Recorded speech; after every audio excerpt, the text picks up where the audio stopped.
Hello, everyone. It's so good to see you. So, as some of you may know, if you follow me on everywhere, Twitter, Instagram, TikTok, last week I released the first 3 chapters of a brand new web fiction series that is going to be ongoing. It's going to be posting a new chapter every Monday and Thursday called The Relics of Darkmoon Drive. This is something I've been working on for a really long time. The story is 10 years in the making, but more recently I wrote it last year for NaNoWriMo, and now I'm finally getting a chance to share it with all of you. This is very exciting. The entire book is going to be free to read, though there is a Patreon to help support the work, and there will also be some fun perks for Patreon subscribers as well. So what I wanted to do today is, first of all, tell my YouTube followers about this because I haven't posted about it all on YouTube. But second of all, I am going to be reading the first chapter for you to listen to. So this is really great for 2 reasons. One is that it allows YouTube subscribers to kind of hear the story and see if they want to check it out for themselves. I will also be posting this. The second thing is that I will be posting this on the website for Darkmoon Drive. So if people want a more audio or audio visual version of the story and don't want to sit down and read, I know, for some people that is actually very hard to sit down and just read the story. So I don't have an audio book version yet. We're very early on, but this hopefully will provide that feature, provide that audiobook version of the story. I do plan to do this for every single chapter, though this video will just be chapter 1. But please let me know your thoughts, feedback, anything like that, as I continue to make these videos. Though, at least for now, they're probably going to run a little bit later than the actual posts on the website, but I am hoping to eventually get them to day-and-day release with the actual website post of each chapter. So that's what we're going to be doing today, is I'm going to be reading the first chapter to you. And we'll get started in just a second. The one last thing I want to say, I put a link in the description of The Relics of Darkmoon Drive if you want to go read and continue reading. I just posted chapter 4 as of today, as the posting of this video, so you have some to get caught up on if you want to go read there. But the other thing I'm going to link down below is there is a content advisory, so please make sure to go check that out before you listen to the story, just so you can make sure that this is the type of story you want to listen to, and make sure that there's not going to be anything that is going to be harmful or triggering to you. I've also added some resources on that content advisory page, so please make use of that. And without further ado, let's jump in. So this is The Relics of Darkmoon Drive, Chapter 1. Charlie's decision to end his own life was not sudden or unforeseen in any way. He'd been considering the possibility, the pros, the cons, and the means of doing so for months, years even. There was a time when Charlie was younger than his now 27 years, when he simply knew as a matter of indisputable fact that he would not live to see old age. He would never experience senior discounts, an AARP membership, or retirement in Florida. He also knew, beyond the shadow of a doubt, his demise would not come at the hands of a car accident, an incurable tumor, or another person. His climactic scene in this world would be one of his own making. He accepted this as fact, but locked it away in his mind only to contemplate every now and then. Anytime things got too hard, or he had a particularly bad day, the thought would resurface. Is today my last day? When his father left them, she took it out on him. Despite him only being a child at the time, she'd screamed and raged at him, telling him how much she hated him and how it was his fault for ever being born, for ever having the audacity to exist in the first place, as if this were something Charlie chose to do out of spite. She would lock him out of the apartment without his keys so that he was forced to wander the streets of Queens in search of a dry, not to mention safe spot to spend the night. Usually he would land on one of the many public benches overlooking Astoria Park. Is today my last day? When the man he'd spent 4 years dating, 2 years living with, and was fully prepared to marry and adopt children, 2 cats, and a dog with, broke up with him over a text message.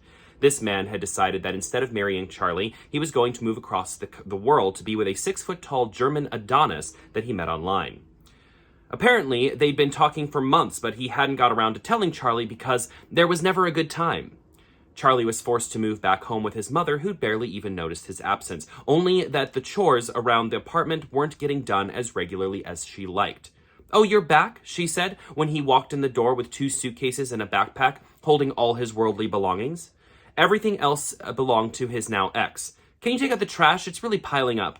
No hug. No, "What happened, sweetie?" Simply a request to take out the trash.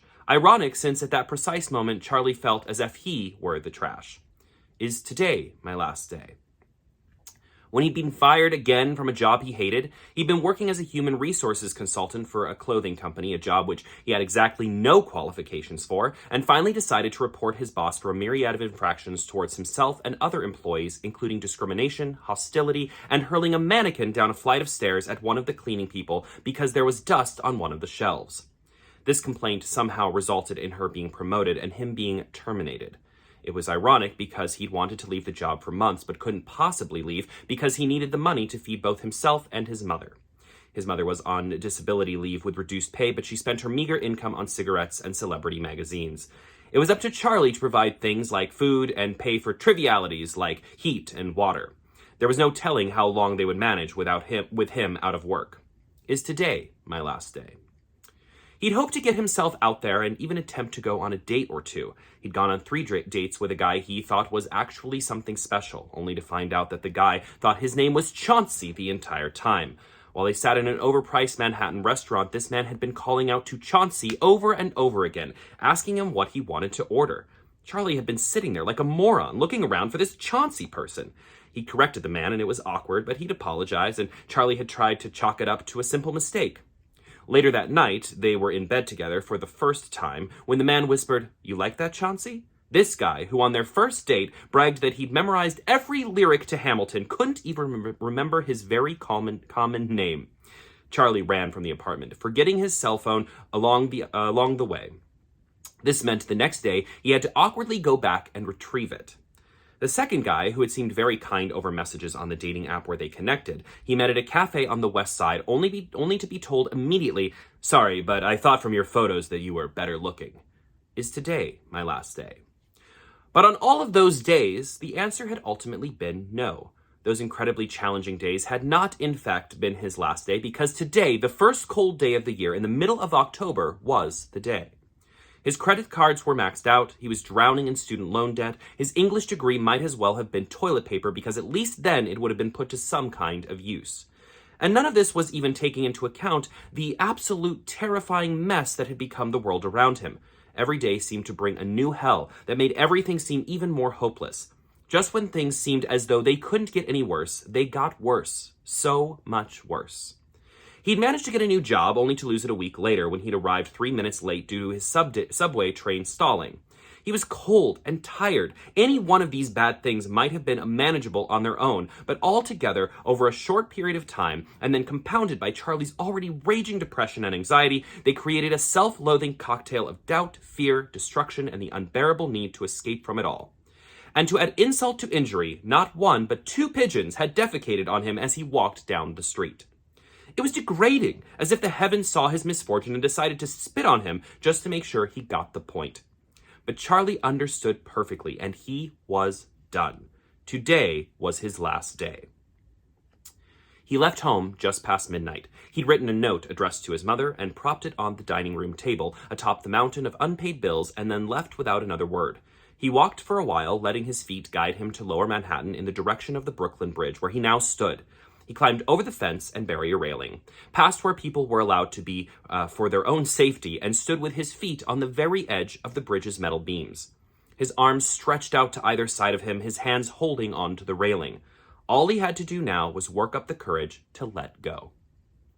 The old metal of the bridge felt icy on his hands. His wavy chestnut hair fluttered over his forehead and eyes in the light breeze. His denim jacket and gray beanie did nothing to keep the chill from his bones. He only imagined the black water below would be far worse.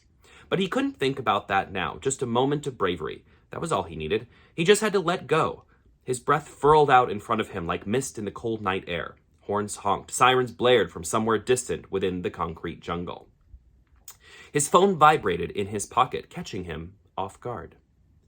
By now it was nearly 2 a.m. Who could be texting him at 2 a.m? He held tight to the rail with his left hand, using his right hand to pull the phone from his pocket. The screen lit up as soon as it recognized his face. "Mom, where are you?" Never once had his mother wondered where he was unless she was short on cash or couldn't find her lighter. Well, she'd just have to figure out everything on her own now. Today was his last day. He sighed and lowered the phone, ready to replace it in his pocket, when another text came through. "Mom, come home." A moment went by as 3 dots appeared, indicating that she was typing another message. "Mom, not that you care, but your grandpa is dead." As he read the words on the screen again, his breath caught and a shiver ran through his entire body. Suddenly, he felt his grip on the railing slipping. He spun wildly, flailing, desperate to grab a hold on the rail, a beam, a cable running up and down the bridge, or anything, really. In the wild frenzy, the phone flew out of his hand. He caught himself from falling and watched as his phone spun through the air all the way down to the water below and disappeared with an almost imperceptible plop beneath the surface of the East River. "Damn it," he said under his breath. All his photos were on that phone. His high-level character on Genshin Impact was on that phone. Every phone number he'd never gotten around to memorizing was on that phone. Every message he'd ever sent, every message he hadn't sent, all the bookmarks and the to-do list and the apps, so many apps, they were all just gone. He wasn't sure if it was the realization that he just lost a phone full of minor conveniences he might want for the future, most of which were probably saved to the cloud anyway, or the fact that he'd watched the phone fall for what seemed like hours before hitting the water, or that he'd just learned of his grandfather's death. Perhaps it was even that the wind had picked up more now, chilling every inch of him, from his face to his toes. But Charlie Cole realized in that moment a very important fact, one that he would someday realize altered the course of his life from that moment forward. Today was not his last day. He pulled himself back over the railing, back onto the pedestrian path that led from the end of the bridge to the other, and started the slow, melancholy walk back to the Q train, which would take him home. He hadn't known his grandfather all that well. The old man kept to himself and rarely reached out, sending a card on holidays and Charlie's birthday when he remembered. He knew his mother didn't have a great relationship with the man, calling him a nutjob, a deadbeat, and all sorts of other nasty names. As he reached the subway station and descended the stairs to the platform, a fleeting thought occurred to him. Charlie wondered, for the briefest moment, if the old man had left him something. Not something of value. Charlie imagined that if the old man had money to help them, he would have done it while he was alive. But perhaps something to help make his absence make sense. A letter, or a journal, or even an old photo which held some sort of family secret. But then his grandfather could have sent any of those things to Charlie and his mother when he was still alive. There was no reason to think that the old man's death would be the tipping point for some sort of sudden revelation. He resolved that his grandfather hadn't left him anything, and that was that. Charlie and his mother would probably have to go to some stuffy funeral, and everyone would apologize for their loss, even though Charlie hadn't really lost anything because he'd never had anything with the man to lose. Then things would go back to normal, and for Charlie, normal usually meant unbearable. Before long, he imagined he would surely be asking himself the same old question. Is today my last day? But Charlie, as it turned out, could not have been more wrong. And that is chapter 1. I know it seems very bleak, doesn't it? But as I laugh about it. But if you read the author notes on this chapter, you'll know that I based this scene off of a very real moment in my life, a little over 10 years ago, where I had pretty much lost all hope. And I really wanted to show that night was the same night that I originally came up with this story. And I really wanted to show, a character at rock bottom and just, watch them, what happens next. I don't want to spoil anything, but really watch them get opened up to this whole new world, because I think when we are at our lowest point, we are actually more open to big changes in our life and to accepting new things in our life. So for those of you who haven't already read about Darkmoon Drive on the website, I will let you know that this is a progression urban fantasy story. So it is all going to be set in the city. I a lot of times liken it to like the Midnight Library, with the book The Midnight Library meets Stardew Valley, like the video game, or Harvest Moon, or things like that. And you'll see how that comes into play soon. But there also is progression, so you are going to see characters like level up and get new powers, and that will all be explained later. I'm being as vague as possible here. But there is a lot of magic to this story as well, and I can't wait for you to experience. We start to see that in chapter 4, which just got released today. So please let me know if you enjoyed this and if you would like to see the other chapters presented in this way. And like I said, I will link everything down below if you want to continue reading The Relics of Darkmoon Drive. And thank you so much for spending this time with me today and listening to the first chapter of this story. I can't even talk. I hope you have a wonderful rest of your day.